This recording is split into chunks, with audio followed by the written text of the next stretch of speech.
सीधी का उदाहरण साबित करता है कि जनसेवा का जज्बा पद से नहीं सोच से आता है। जब सत्ता नाकाम हो जाए तब विपक्ष भी मिसाल बन सकता है। जब सत्ता वालों ने मुंह मोड़ा तब विपक्ष के विधायक ने निभाया फर्ज। अजय सिंह राहुल भैया ने अपने खर्च पर बनवाई सड़क। सीधी जिले के चुरहट विधानसभा क्षेत्र के ग्राम खड्डी खुर्द में सड़क की मांग कोई नई नहीं थी।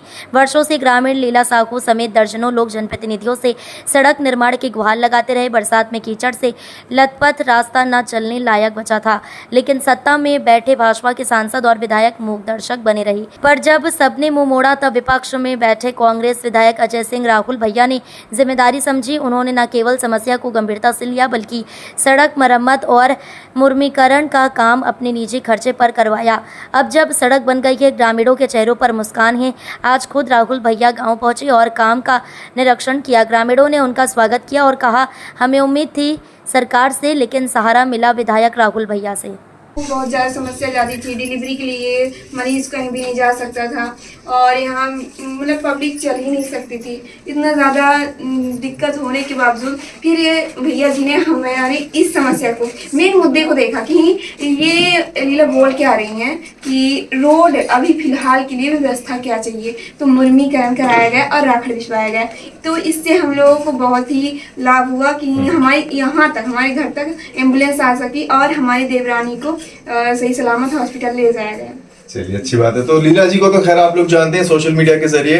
हाल ही में कुछ समय पहले जिस सड़क का हम जिक्र कर रहे थे, जिसके बारे में लीला जी बता रही थी, वो फाइनली बन गई और उसका जो फायदा हुआ वो भी लीला जी उसके बारे में बता रही थी।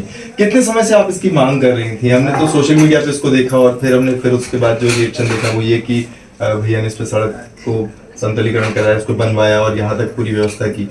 कितने लंबे समय से ये मांग थी आपकी? ये मांग साल भर से थी, मतलब पिछले जून से थी और सांसद जी से हमने ये आवेदन दिया कि आप हमारे यहाँ की रोड बनवा दीजिए। तो उन्होंने बोला कि मतलब पिछले बरसात के पहले नवंबर से काम स्टार्ट हो जाएगा।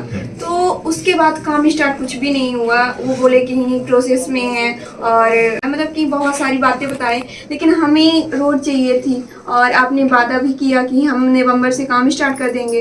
तो ऐसा कुछ नहीं हुआ और मांग हमारी जारी रही पिछले साल से। अभी तक रोड कुछ भी नहीं। तो मामला इतना आया कि यहाँ पक्ष विपक्ष बात होने लगी, रोड की कोई बात ही नहीं हो रही थी। अच्छा, कितने ये जो सड़क बनी है मेन रोड से यहाँ तक जो पूरी कनेक्टिविटी है, कितने गांव या कितने लोग इससे प्रभावित हो रहे थे इससे पहले? देखिए, खड्डी 42 इसे कहा जाता है। तो 42 गांवों को हमारे यहाँ स्पेशली तो यहाँ खड्डी से सीधी जाना, मझौली जाना और इतनी ज़्यादा दिक्कत होती है। यहाँ पब्लिक कम से कम 3,000 प्लस ही होगी खड्डी में। तो इतनी पब्लिक को परेशानी होती है और 42 गांव ही है, मान लीजिए। अच्छा, एक और चीज हम पहले भी देख रहे थे, मतलब आपने बताया पिछले साल से आप इस बात को उठा रही थी। हमने वीडियो पहले पिछले साल भी देखे, इस बार भी देखा। बहुत लोग आए भी, बहुत लोगों से आपने बात भी पहुंचाई। तो उस बारे में कुछ थोड़ा बताइए ना कि कैसे कैसे ये पूरी जर्नी रही, क्योंकि देखिए ये बड़ा अचीवमेंट है। ये सिर्फ एक खड्डी से, एक छोटी जगह से ये 3,000 लोगों तक की बात नहीं थी। आज पूरे देश भर में इसके बारे में बात हो रही है, लेकिन ये एक छोटा सा मुद्दा राष्ट्रीय मुद्दा बन जाता है। कैसे ये पूरी जर्नी रही, थोड़ा सा अगर आप शॉर्ट में बता सके जल्दी से। देखिए, हमारे लिए चुनौती भरा था थोड़ा सा कि हम किसी से मांग कर रहे हैं, कहीं हमारे खिलाफ कोई बोल ना दे। हम खिलाफ तो मतलब मांग कर रहे हैं, खिलाफ तो किसी के नहीं बोल रहे हैं कि आप हमारी ये समस्या नहीं सुन रहे हैं। बस सरकार से हम मांग कर रहे थे, खिलाफ नहीं है। लेकिन थोड़ा हमें डर था कि कहीं कोई हमें मतलब थोड़ा अटैक वगैरह, इतना थोड़ा डर था। लेकिन हो गया, कोई नहीं, हम हिम्मत नहीं हारे। हमें लगा कि हम आज आवाज़ नहीं उठाएंगे तो कौन उठाएगा। जब हमारी आवाज़ को इतनी मतलब हमारी आवाज़ को यहाँ तक सुना गया है तो आगे भी सुना जाएगा। तो इसलिए हम अपना काम मतलब अपना हिम्मत नहीं तोड़े और यही है कि हमारा जब तक रोड नहीं बन जाएगा, हमें डामरी रोड नहीं मिल जाएगा, तो हम अपनी हिम्मत नहीं तोड़ने वाले हैं। चलिए, बहुत अच्छी बात है। ये आपने जो किया ये अपने आप में एक मिसाल है और आपकी आवाज़ उठाने के साथ ही ये जिस गति से यहाँ पर काम हुआ ये भी अपने आप में मिसाल है। तो जो हमारे दर्शक हैं उन तक हम ये बात इसीलिए पहुँचा रहे थे कि इन दोनों ही मिसालों को आप भी देखें, समझें। और ये सिर्फ एक छोटा सा एक ग्रामीण स्तर का मुद्दा नहीं था, ये राष्ट्रीय स्तर का मुद्दा है। और कुल मिलाकर बात सिर्फ इतनी सी कि अगर सोचा जाए और उसके लिए दृढ़ निश्चय करके कुछ एक कदम भी आगे बढ़ाया जाए तो काम हो जाता है। इस बारे में कोई दो राय नहीं है। बहुत बहुत धन्यवाद लीला जी। जिन दो चुनौतियों की बात लीला जी ने कही कि एक तो चुनौती ये थी कि आवाज को उठाना और उसे सही जगह तक पहुंचाना, और दूसरी चुनौती जो इस दुर्गम रास्ते को सुगम बनाने की थी, वो दोनों ही पूरी हुई। और पहली आवाज तो लीला जी की थी, उसके बाद का काम राहुल भी अभी हमारे साथ है। सर, आप यहाँ पर मौजूद हैं, लीला जी ने अपनी बात कही, ये पूरा प्रयास जो है इतनी बड़ी आबादी के लिए। देखिए, मैं अभी 1 साल भर हुआ विधायक से बना है, 5 साल कोई दूसरे विधायक थे।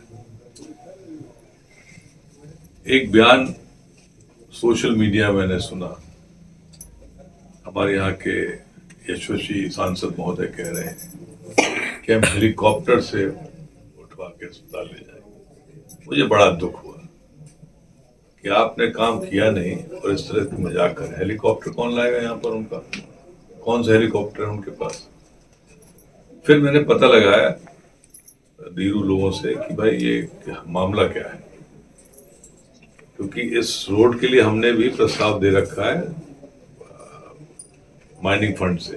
6 किलोमीटर गजरी तरह के लिए सड़क है ये, तो मंजूर, हम विपक्ष में हैं, मंजूरी जल्दी होती नहीं, वही लोग सत्ता वाले हैं, तो मंजूरी अपनी तो करा नहीं पा रहे, हमारी कहाँ से करेंगे। लेकिन जब इनका हमने सोशल मीडिया में वाक्य सुना तो मुझे लगा कि हमारे क्षेत्र में कुछ दम खम वाली महिला है।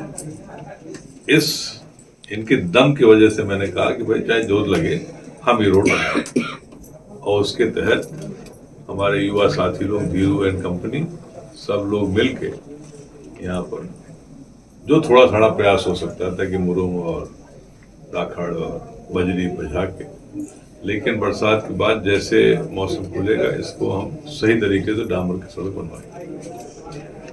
इनकी प्रशंसा करना चाहता हूँ कि